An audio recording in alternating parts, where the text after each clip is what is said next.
The one thing I'll say is, did we expect a death match or did we expect a street fight?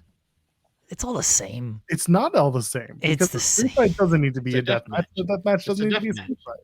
It didn't say it was a street fight. It said it was a death match.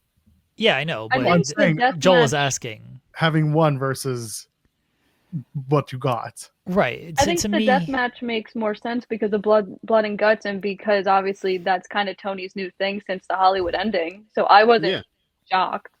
But we did blood and guts. It came and went. Yeah, but we gotta continue it. Clearly.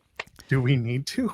It's a different name, but like even if it was a street fight, I would still expect them to use the stuff that they're going to use in the death match. I feel like even if it was a street fight, we'd see tacks. I think a death match infers you're going to see more gory action. You're expecting to see more gory action. A street fight leaves it open to interpretation and allows people to bring in less or more depending on what the match entails.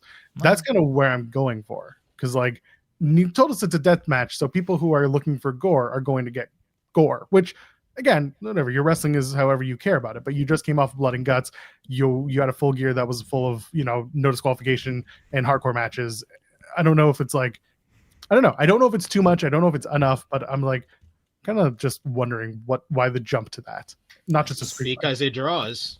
If you've noticed, the last month, Blood and Guts was the highest rated show.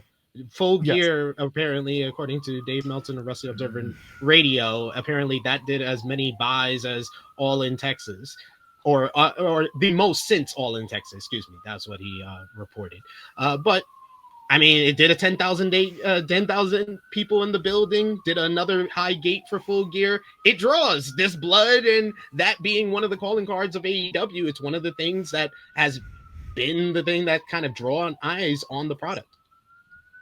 Mothers should turn off the television. Mothers could it's stop becoming too much.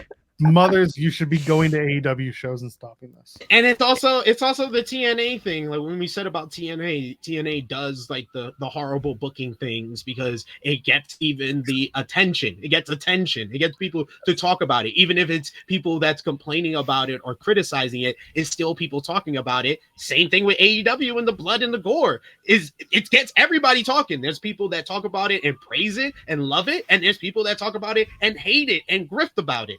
It's going to get people talking.